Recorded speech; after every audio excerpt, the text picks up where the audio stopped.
Happy New Year to everyone.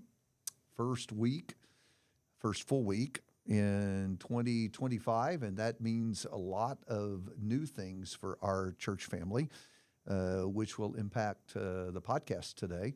The slide behind us is new, and it contains our new theme, Looking to Jesus, or as the NASB says, fixing our eyes on Jesus. It might be fun to talk about that sometime. But that is going to be the theme for 2025. And as we talked about in our worship service on Sunday morning, our reading this year is going to be from the Gospels of Matthew and John, since we are looking to Jesus this year. And so week number 1 begins with Matthew chapter 1. So if you go there in your Bible, we're going to talk a little bit about that today. Might be helpful, Jeff, to remind everybody. I'm going to hold up the reading schedule. If you don't have one of those, we'd urge you to pick one of those up, or you can download it off the website. But we want you to have a copy of the schedule, know what we're reading week by week. One other thing, just real quick about that, don't get discouraged if you miss a few weeks or fall behind. Just grab the next chapter and continue along with us as we do the reading together. One other reminder while I'm thinking about it, if you have any questions or comments you'd like for Jeff and I to talk about, we really, really are eager to add your feedback into the podcast that we do each week. We'll try to do that, especially when I answer your questions. And remember that we're going to do something especially with families in mind, talk a little bit about how to help your kids with the text. We'll do that in week number 2 every week to give you some ideas for discussion with your family. All right, so that's kind of where we're going this year. This week we are in Matthew chapter 1. I guess it would be helpful just to say a few things about the gospel itself. Yeah. Matthew is one of 4. And so we have 4 accounts of the life. It comes first in the New Testament, the way we've arranged it. Right. And it is also one of the 3 synoptics. Right. Which I think is what's going to make the reading with Matthew and John interesting, because John is not one of the synoptics. Right. Matthew, Mark, and Luke, we call them the synoptic gospels, and they have a lot of similarities with each other, but Mark is quite different, or John rather is quite different from those. Right, because the synoptics give synopses of Jesus, whereas John is much more limited. That's why so much in John does not appear in the synoptics, including Matthew. Because John is much more focused on portraying a different kind of portrait of Jesus, focuses on 7 particular signs. He didn't call them miracles. His vocabulary is even different. They are signs. And then, of course, Jesus has a lot of teaching, longer teaching sections, especially John 13 through 17, that don't really appear in the synoptic gospels either. Jesus is not a storyteller. He's not a parable teller in John's gospel. John is very much interested in painting a different portrait, not a contradictory portrait, but to bring out some different complementary. That's right. Bring out a very different aspect of, or highlight different aspects of the significance of Jesus and what he accomplished. Yeah, I think that's one of the important things to say about the Gospels is that very often where they are different, what you're finding is the Gospel complementing and supplementing, adding new information that actually fills out the information that we have in other places. So it might be helpful to talk a little bit about Matthew's uniqueness. While they all fundamentally tell the same story, I mean, the basics are the same. The approach of each one is really, really quite different, as you were just saying with John. So let's think about what makes Matthew unique among the other 4. Right. Well, and even, obviously the 3 synoptics are unique from John, because John is not synopsizing. He tells a very limited in terms of time, very, in some Is that ways. a word? I think so. Synopsizing? Somebody look that up in Texas. You can always add words to your dictionary in Word, though. But within the synoptics, Matthew, Mark, and Luke, even, we're so used to trying to harmonize the story of Jesus rather than let each gospel tell the story in its own way. Even within the synoptics, Mark is shorter, it's quicker, and it's very fast paced. Luke is longer, and very much very much emphasizes Jesus, the parable teller. And then some things like that. Matthew, though, which we're going to read the first part of this year, Matthew very, very much wants to show Jesus, while all the Gospels are connecting Jesus to the Old Testament, Matthew really, really wants to emphasize in a very thoroughgoing way the fulfillment aspect. Matthew very much more explicitly says this is to fulfill, this was to fulfill. And you'll see Lots that, of Old Testament connections then. and explicit quotations, this was to fulfill. And you'll see that even in the first couple of weeks, there are several times that happens in our first couple of weeks readings here, these early chapters. And so then, and then the other thing is, Matthew, especially early on, we'll notice Matthew likes to show Jesus as new Moses, that he is the new covenant bringer. And that's part of why unique to Matthew's gospel, the Sermon on the Mount, in which, even though you'll find similar material delivered slightly differently in Luke's gospel, the Sermon on the Plain, we sometimes call it in Luke chapter 6, the very way and the location it's delivered in Matthew's gospel is meant to point us back to Moses on Sinai, in which, and even the structure of the Sermon on the Mount compared to Exodus 20 through 23, and some of the way that God had Moses bring some early revelation of the of the Old Covenant down to Israel. Jesus is the harbinger of the prophet like unto Moses, who would be another covenant-bringing, servant of God. And so, Matthew very, very much, has his own agenda and how he wants to situate Jesus against the Old Testament. And that starts as early as the genealogy, because Matthew's genealogy is very different than Luke's genealogy, not just in terms of the names. We focus on the names, but how it's styled, exactly what's in and what's out. There actually is a method, there's a structure to it. And so Matthew's genealogy, which is how he opens, Luke does not open with a genealogy, but Matthew does. And so even there where we're reading this week, that genealogy is one you already begin to see the way Matthew wants to connect Jesus to the story and to the prophecies. It's interesting that Matthew lays at the beginning, because it really does have sort of those threads that tie it together, that this is one story. And Matthew kind of becomes that knitting point that pulls the two stories together with that heavy influence on the Old Testament. Let's since you brought it up, let's get into chapter 1, which we're going to be reading this week, and admonish everybody: don't skip the first 17 verses. Yeah, the genealogy. There's actually a lot going on in there. Well, so really, and this will trigger Jeff, because we're going to talk about chapter divisions. Really, Matthew begins with the birth story, and yet it's broken up, actually awkward, between verses 17 and 18. But if you read all of chapter 1 and 2, you really kind of get that complete picture of the birth story. So we're going to really be trying, as we read this year, to not let the chapter divisions get in the way. And so one of the things you might want to consider doing over weeks 1 and 2 is actually just reading chapters 1 and 2 and read the story as a whole unit. In fact, Jeff and I are going to do that. We're just going to focus this week on the genealogy, the first 17 verses. And then next week we'll pick up at verse 18 and work the whole birth story through the end of chapter 2.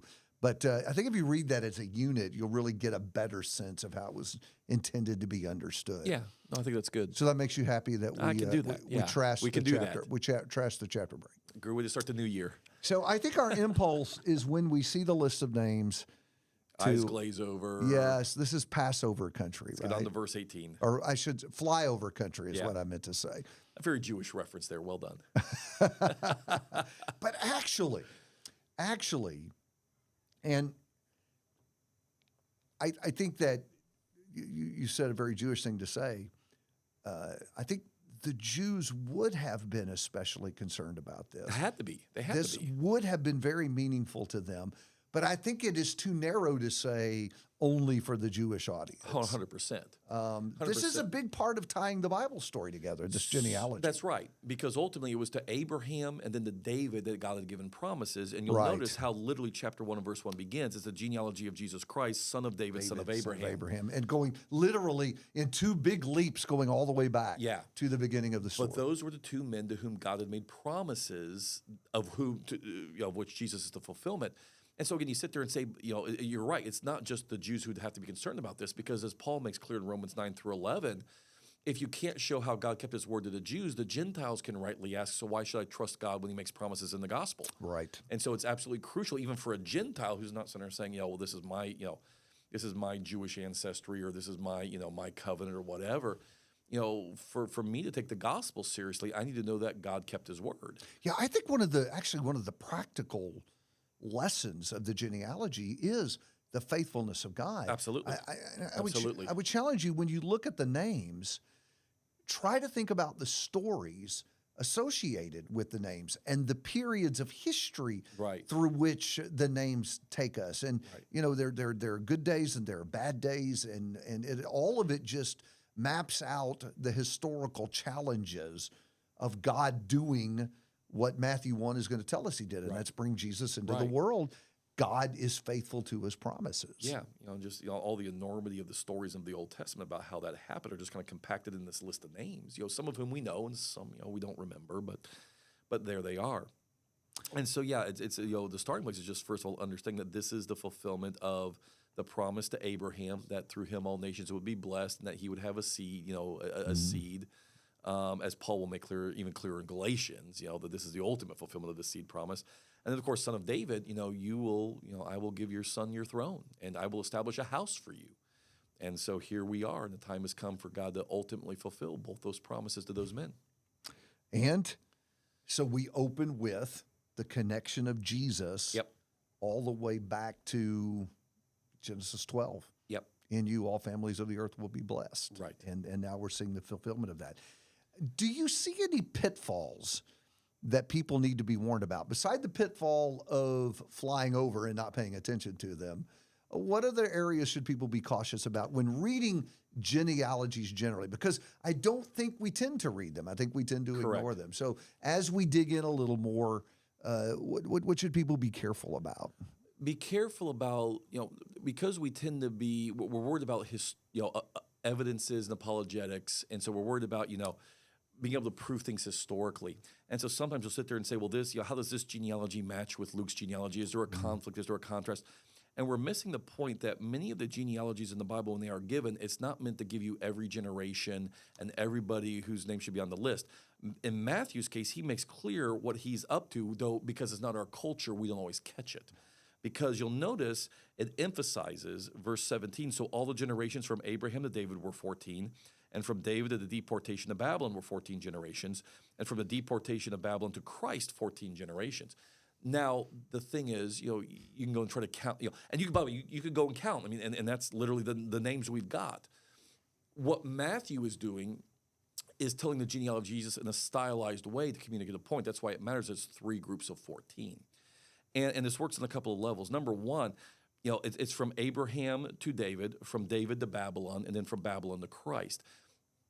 We teach the timeline a certain way in our kids' classes and our Bible classes. This is how God sees the timeline. What's the timeline? From his initial promise to Abraham until the kind of the beginning of the fulfillment of it, which was, or the first stage of fulfillment as God sees it, which was, even in Joshua's day, they did not have full rest in the land, right? Right. But so the book of Judges era goes on. There was no king in Israel. Every man did what was right in his own eyes. Saul, we tell, is the first king of Israel, and he was in the sense of God gave the people the kind of king they wanted. But he wasn't God's king. But who was the first king that, like Deuteronomy anticipated, when I raise up a king? Right. Who was that guy? That guy was David. Yeah. The first king was their idea. That's right. And so the first king and that's why David then becomes the type of Christ. Right. The one who will really, truly then be the ruler of God's people in God's land. Of course, and David and Solomon are kind of parts 1 and part 2 of the Messiah. David was the warrior Messiah. Solomon was the reign of peace and eternal bliss kind of Messiah. And so parts 1 and 2. So, and that's why David is the father of Solomon and so forth. But obviously the house of David is corrupt. So David, and that's why it mentions Bathsheba, David and his line failed humanly speaking. Thus Babylon, the captivity. They failed, and they lost the land. And so that's part 2 of the story. And so what happens then is the return from Babylon, for the deportation of Babylon under Christ, that's stage 3 of the story. The beginning of the return from exile, as we tell the story, was not literally just them coming back to the land. The real restoration was a second David needs to come. Right. And we talked about it in the prophets, right? Right. That the restoration, sometimes we think of it as it's just getting back into the land. Right. And so the ultimate fulfillment of the promise to Abraham was not the first coming of David. David got another promise, first David, And all of it, both Abrahamic promise and Davidic promise, are then fulfilled in the coming of Jesus. And again, doesn't even call him by name yet, just simply says, verse 17, to the Christ, to the Messiah, to the anointed one, the promised one, there in verse 17. And so that's the first thing that, again, don't write these things off. This matters. Then the other thing is, besides the way that history is told, why 14 names in each group? And this is where it gets a little bit tricky. Just like Roman numerals, we're not used to this in English, where we're used to our numbers being different than our letters. Most languages use their letters as their numbers. The name David in Hebrew is spelled with 3 letters, 3 periods. And when you add up the value of the letters of David's name in Hebrew, it adds up to 14. And so it's a subtle way of repeatedly emphasizing. Yeah. At least that's one of the best explanations I know of for why 3 groups, 3 letters to David's name, 14 generations. 14 generations each time. This is the real David. This is the fulfillment of Abrahamic and Davidic promise. And that's why Matthew opens the way he does. What we have been longing for, the turning of the ages, the ultimate fulfillment of what God is up to in human history, Abrahamic, Davidic, all of it is in this Christ, who Matthew is now going to tell us this story about. Yeah. And just to tag on the end of that, and it ties back to the first thing you said about the faithfulness of God being present here, it does give that technical linkage back to David and Abraham, Sure. which is necessary to establish that Jesus is the Messiah. We're Right. told he's going to be a descendant of Abraham. Right. And so for a Jewish audience to believe that, Right. you've got to be able to show that he is a descendant of Abraham and of David. And so Nobody else can be a Messiah. there's sort of in the Bible story, there's sort of a technical purpose that's served Right. by drawing these connections back. So the truth is, there's a whole lot more going on than just the listing of the names. Right. And I think part of the takeaway for us too, when you move to then, what do we do with this today? It's just a genealogy. God was faithful to his promises. Sometimes we think about, how do I building faith in God, being trust in God, because like the Hall of Witnesses in Hebrews 11, right? I read the stories about how God delivered Daniel or he delivered Joseph or, whatever. And those stories matter, and those can be faith building. But the trick of the matter is God doesn't always deliver people. Hebrews 11 reminds us of that too. Right. In this life, God doesn't always deliver people. So what really is the bedrock of how I really know God is faithful in the end? Jesus has already come the first time. Right. That is the ultimate. I know he's coming again because it's already happened. That's right. He's already made the down payment on it. Yep. And that's, it's just a genealogy. We say this genealogy preaches in a powerful way. Yeah. So I think that really leaves us with a couple of things to do in the reading this week. Number one, read the genealogy. Read it several times and think about the stories behind the names and ponder the faithfulness of God. And then if you'd like a little bit more than just to spend the first week of the year reading a genealogy over and over again, go ahead and read the rest of chapter 1 or chapter 2 and get into the birth story. And next week when we get back together, we'll talk a little bit more about that story and talk a little bit about how you can connect it in your devotional time with your kids at home.